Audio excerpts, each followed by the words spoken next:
Bueno, y tenemos lista ya nuestra primera invitada, Sabina Berman, escritora, dramaturga, columnista y conductora de Largo Aliento. ¿Cómo estás, Sabina? Feliz año, buenas tardes. Feliz año, Adriana, feliz año a toda la gente que nos está viendo y escuchando.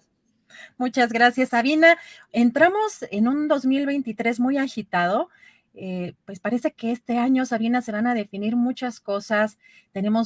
Tuvimos una sucesión adelantada, empezamos en el 2022, pues pues con muchos levantamientos de mano, muchos que quieren participar de un lado y del otro.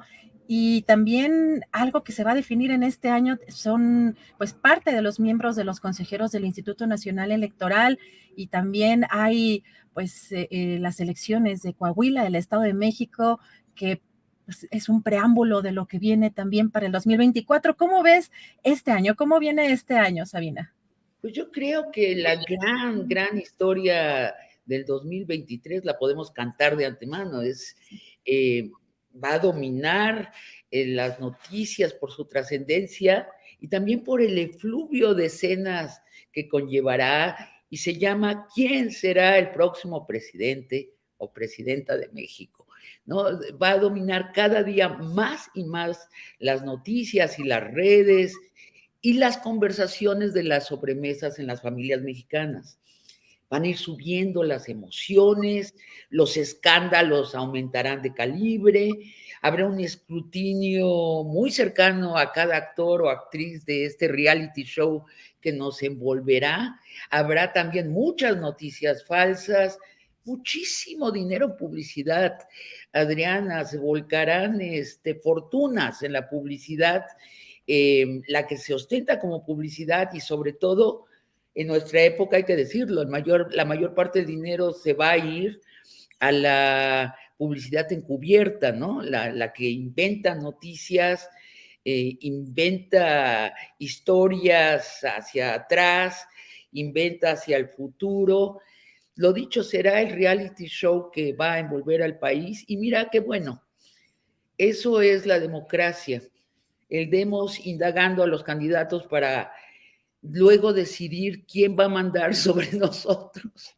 Hay algo muy torpe en la democracia, pero es lo que tenemos, ¿no? El primer semestre se va a elegir el candidato único de cada una de las dos facciones, la derecha y la izquierda, y luego se abrirá la contienda entre esos candidatos únicos de derecha e izquierda.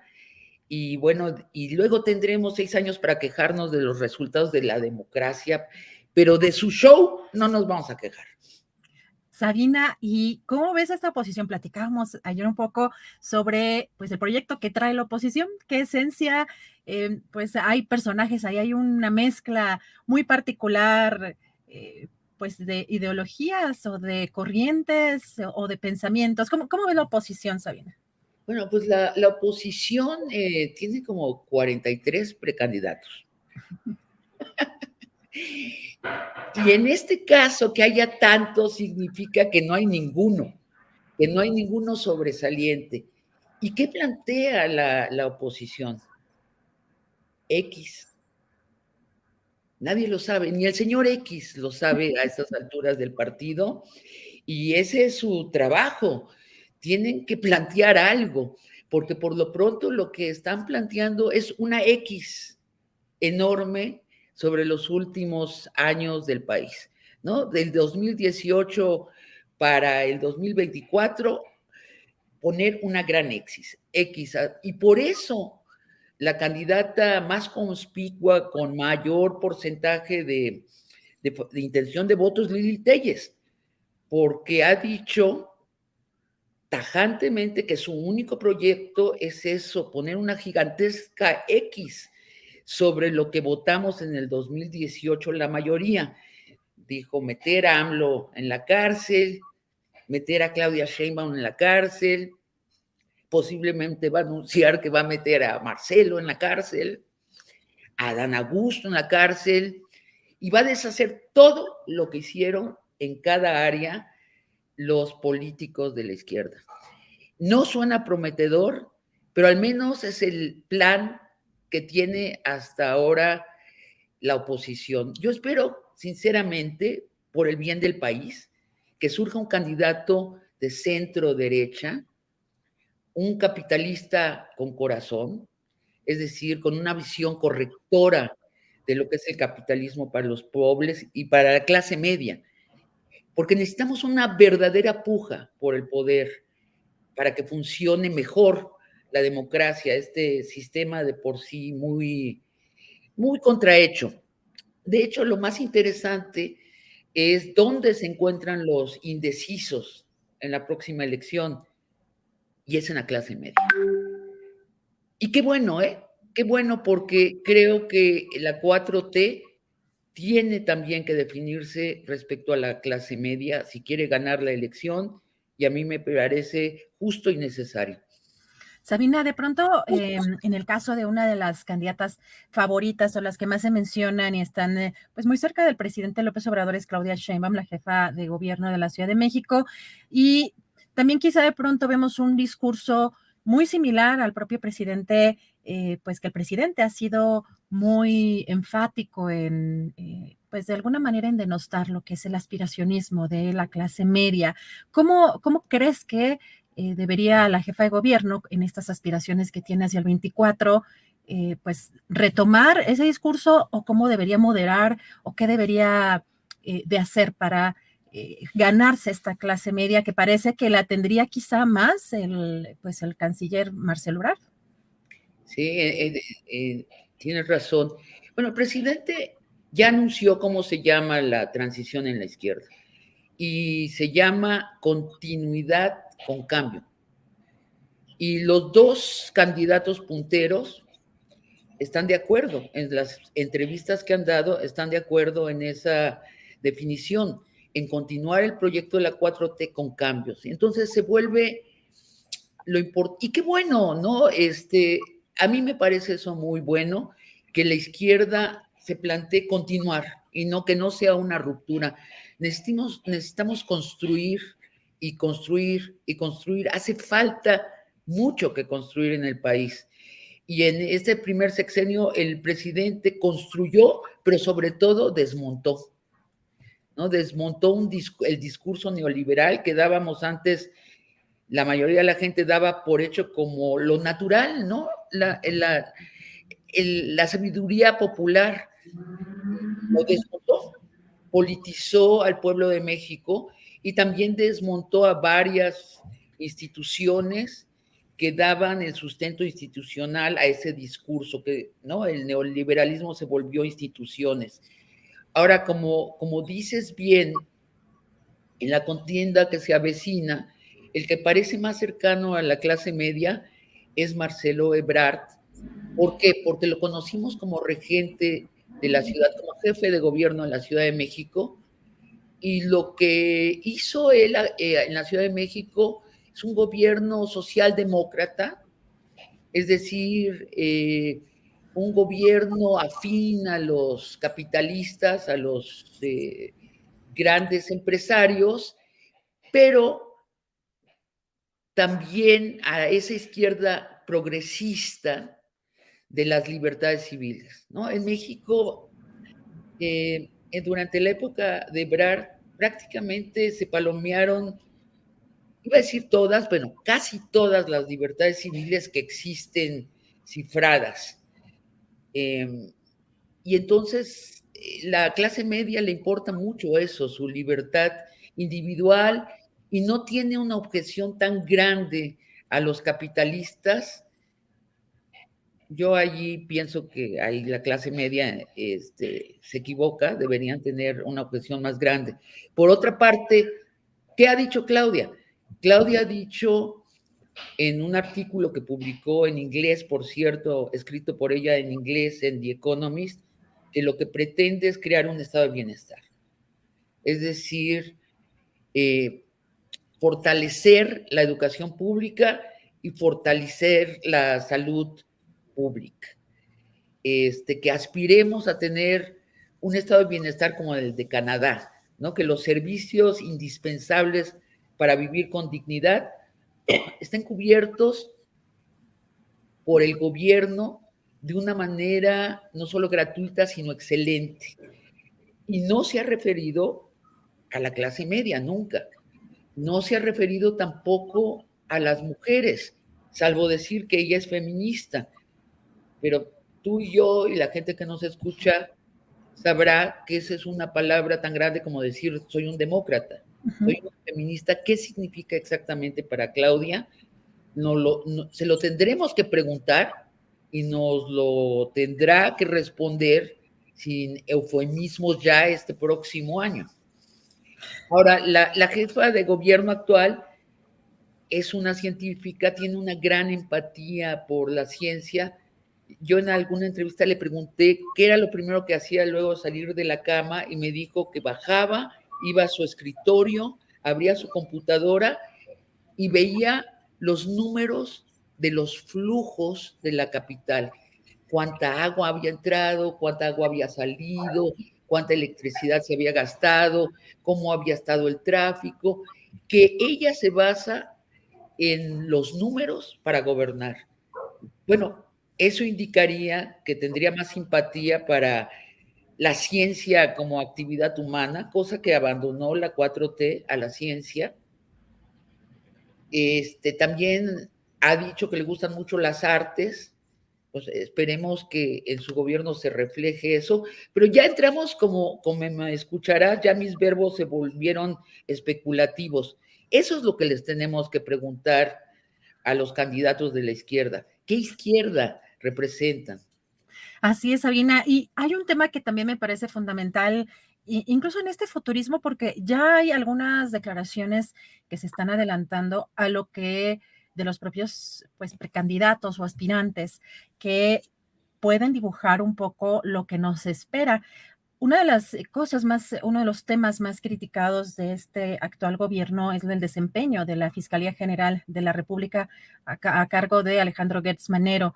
En entrevista con Jesús Esquivel en Proceso, Marcelo Ebrard pues menciona en la continuidad de el propio fiscal Gertz Manero. ¿Tú crees que pues podría la jefa de gobierno tomar otra dirección o incluso desde ahora, así como el canciller pronunciarse y tener pues mayores adeptos en ese tema, o el apoyar a Gertz Manero como lo ha hecho sostenidamente el presidente López Obrador sería una ventaja? Nunca como antes, la democracia es una conversación. Eh, Marcelo dijo esto, ¿no? Que él mantendría a Gertz Manero en la fiscalía. Legalmente no tiene opción, pero sabemos del poder de un presidente. Uh -huh, uh -huh. Eh, yo creo que debe estar atento a las reacciones. Ha habido una reacción unánime de rechazo a esa suposición de mantener a Hertz en la fiscalía. Y supongo que Claudia lo estará escuchando. Entonces, lo interesante de este periodo que viene es eso, que es una conversación. Yo personalmente pienso que Hertz le ha hecho más daño a la 4T que ningún otro personaje. Nos ha decepcionado de la intención de transitar a un gobierno sin corrupción.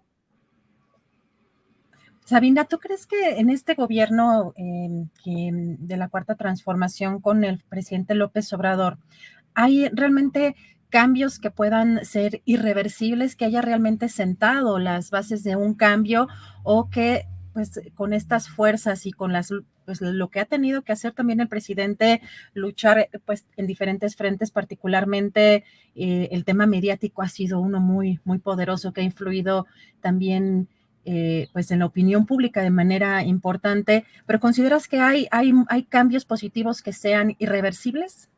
No, ni siquiera la democracia es un cambio seguro. No, no hay nada que sea permanente en el mundo humano, en este mundo que construimos, además, sustentado en nuestros fervores y nuestros odios. No, para nada. Fíjate, fuera de toda la discusión política en México está el medio ambiente. El medio ambiente es ahora el actor principal de la vida humana. Por primera vez en la historia que tenemos contada a los seres humanos, el medio ambiente es un actor principal, no es eso que cruzamos para llegar a otro lugar, eso que nos metemos dentro para ir a sacarle los tesoros, eso que escarbamos y explotamos para crear cuevas donde llega el petróleo que después usamos en nuestros automóviles. Por primera vez estamos en un tránsito a otra época en donde el medio ambiente va a determinar la vida humana, ¿no? Porque ya el medio ambiente ya se desacomodó y se está reacomodando y nosotros somos unas moscas en la piel del planeta que se está sacudiendo y fuera de la discusión en México está el medio ambiente. Eso es muy triste, es muy triste. Y fíjate que allí tiene una fortaleza Claudia Sheinbaum, que es ecologista y no solo de palabras, sino ha hecho infraestructura ecologista en la Ciudad de México. Ojalá entre en la discusión política eso. Amén que tecnológicamente los grandes cambios de la humanidad van por el camino de realinearnos con el medio ambiente. Tenemos una vena provinciana en México, una vena como una vocación de ser provincias de los grandes centros de pensamiento, una vocación colonizada, en donde nos esperamos que los temas lleguen a otras partes. Ojalá no sea el caso del medio ambiente. Hay mucho que hacer en México con el medio ambiente, no solo protegerlo, no solo deshacer nuestros entuertos, sino eso, ser promotores de una nueva manera de vivir, de estar en el planeta con tecnologías afines, alineadas al medio ambiente, y ese tren se nos está pasando. Sabina, de pronto vemos que están quizá pues en Morena o la gente que simpatiza con la Cuarta Transformación y con el presidente sentados en sus laureles, sobre todo los que tienen, pues están involucrados en los procesos de tomas de decisión, pues que es muy probable, por los números en este momento y por las encuestas, que vayan a ganar el 2024 también, pero ¿qué pasa con, pues todavía algunas fuerzas políticas que están o que estarían negociando algunos pequeños porcentajes? Vemos en el caso, Sabina, del Estado de México, que el Partido Verde Ecologista pues decía que iba a ir solo.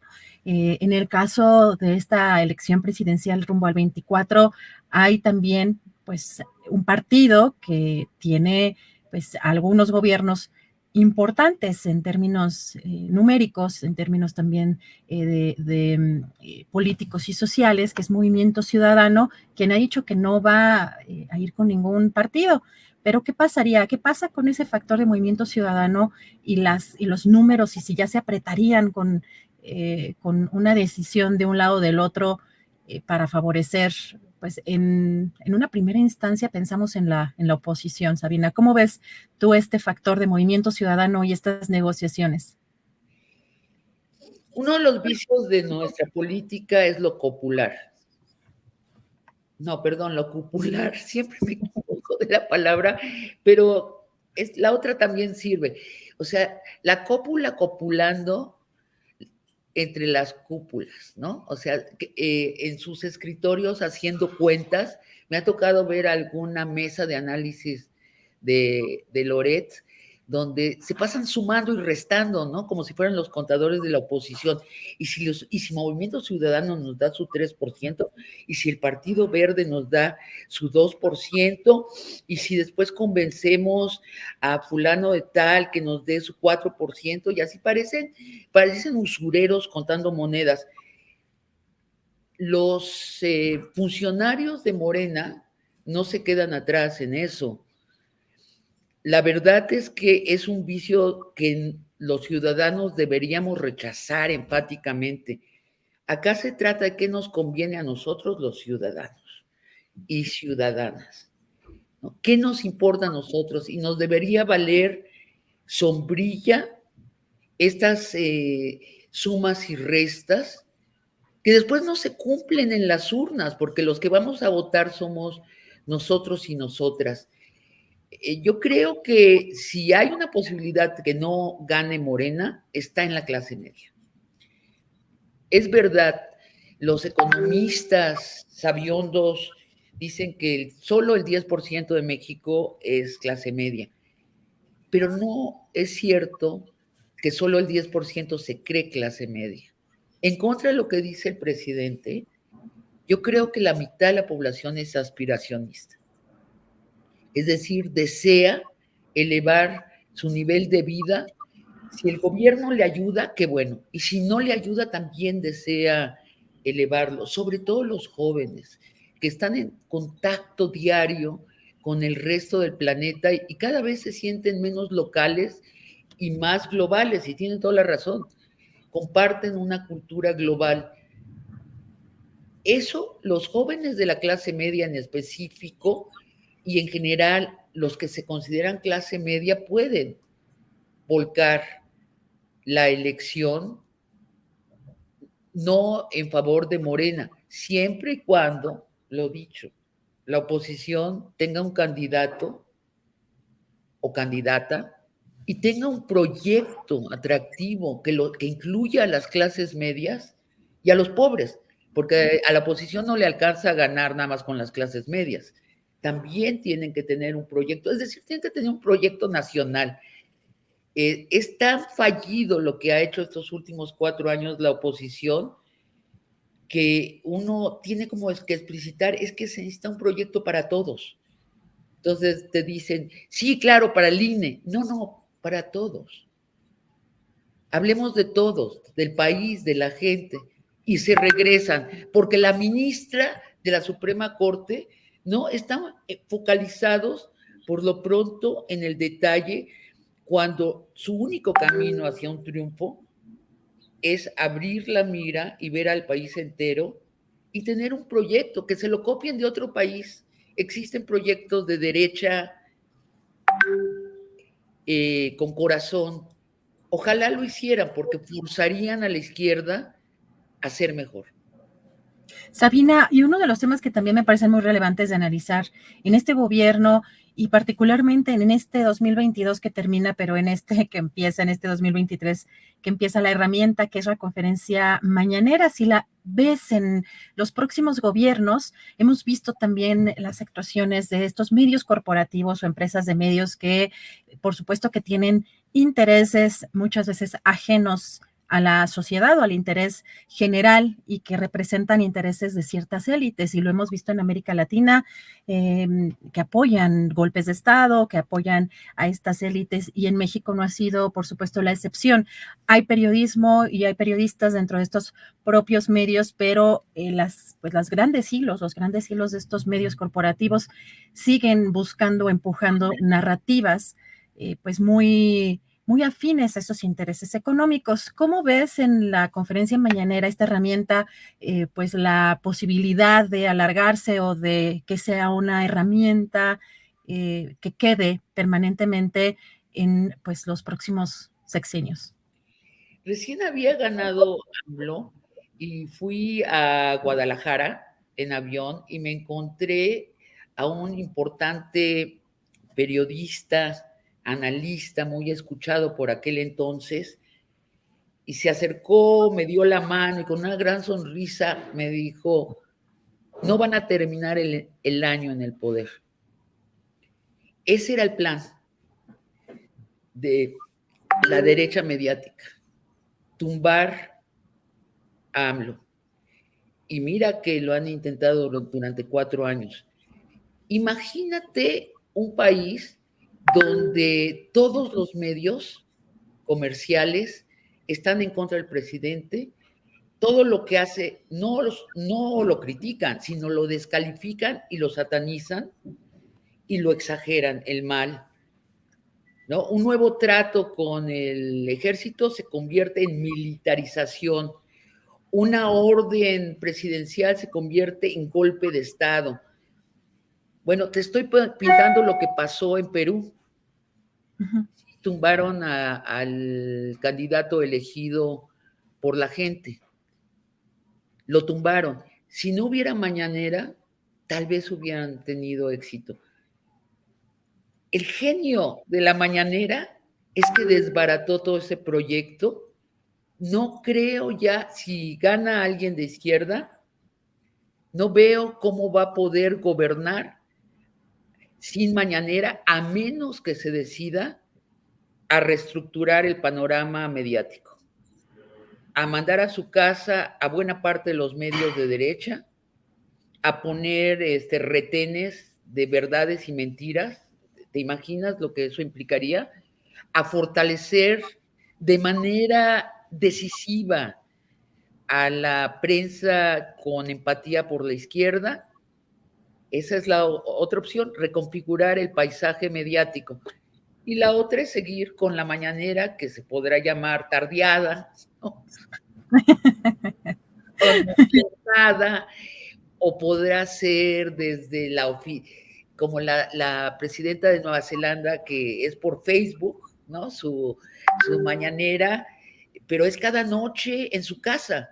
Y de pronto entra la niña chiquita y le dice que la otra tiene hambre, y es parte de la tardeada de la presidenta de Nueva Zelanda. Claro, es un país mucho más pequeño que el nuestro.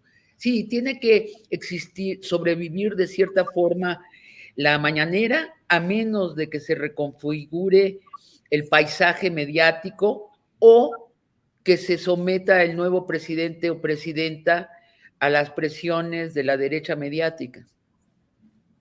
Gracias, Sabina Berman. Pues fíjate que algo de lo que nos llama también la atención, sobre todo en estos espacios de periodismo independiente, es que no hay todavía como una definición en este actual gobierno de una definición y una línea muy clara del presupuesto de la publicidad, porque es precisamente uno de los grandes temas de los sexenios anteriores y que en este todavía no hay una claridad respecto a esa, pues a ese reparto de recursos para la publicidad. Vemos todavía que hay medios como Televisa, TV Azteca y La Jornada, que son pues de los principales pues privilegiados en ese sentido de la obtención de este tipo de recursos de publicidad, y pues no hay una transparencia todavía respecto a la forma en la que se lleva a cabo. ¿Ves tú que haya un tema prioritario para lo mediático, ¿no? Para lo mediático y para esta reconfiguración que comentas respecto a ese reparto de recursos? No veo que haya un proyecto, pero eso no quiere decir que no se esté fraguando en la mente de los candidatos.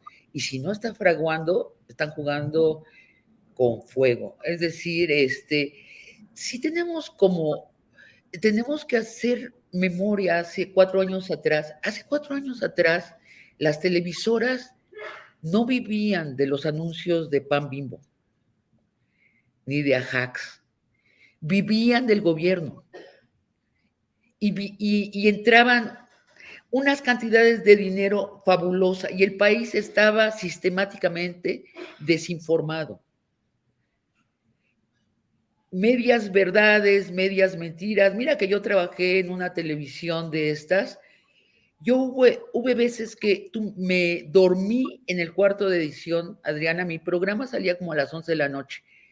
Me iba terminamos de grabar a las 5 y me encerraba en el cuarto de edición y me dormía en el sofá porque no tenía nada más que hacer para vigilar que no entrara alguien a editar sin mi permiso. Así no, y a mí porque me importaba, porque hay otros, a la mayoría de los periodistas les daba igual, aceptaban el método y lo siguen aceptando, tal cual, y se quita lo que le molesta al que paga y se pone lo que el que paga quería, y se favorecen los negocios de los dueños de las televisoras y las radiodifusoras, que son además dueños de corporaciones. Su único negocio no es la televisión y la radiodifusión. Sus grandes negocios son la minería, la aviación, los bancos, y allí es donde le cobran la mayor parte al gobierno en favores, en condonación de miles de millones de pesos. No queremos regresar a eso.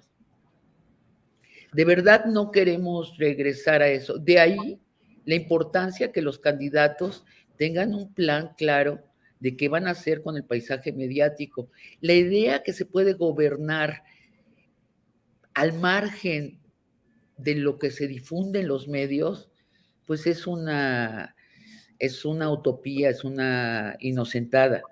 Hoy por hoy, en todas partes del mundo, los gobiernos tienen que tener claro, una clara estrategia hacia el paisaje mediático. Mira lo que pasa en España. Tienen, a mi juicio, un muy buen jefe de gobierno, Sánchez, Pedro Sánchez, y sin embargo está siendo golpeado día y noche por, por los medios de la derecha, y los medios progresistas le escatiman los halagos.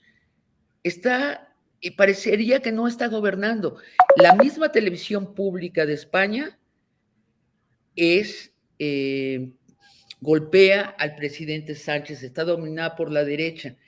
Como que la derecha ha entendido muy bien la parte mediática, de hecho, en detrimento de su comprensión de la calle. Nuestra derecha es una muestra clara, ¿no? Creen que están ganando las elecciones en Twitter. Así es. Y en las mesas de análisis de la televisión comercial. Bueno, no la están ganando allí, pero es la mitad, sí es la mitad del juego político, esos espacios simbólicos. Sabina, pues qué rico platicar contigo. Vamos a estar muy atentos, por supuesto, sobre todo en este espacio, a estas fake news que también nosotros pronosticamos que van a venir en este año complicado política y socialmente. Y te agradezco mucho de poder platicar contigo, deseándote muy, muy feliz año 2023 para ti, Sabina. Un fuerte abrazo y reserva de que quieras concluir con algún mensaje. No, Adriana, a ti gracias por esta conversación, es un placer. Estimo muchísimo a Astillero Informa, me informo en Astillero Informa y les mando los mejores deseos a los espectadores de Astillero Informa. Muchas gracias, Sabina. Fuerte abrazo, feliz año, estamos en contacto.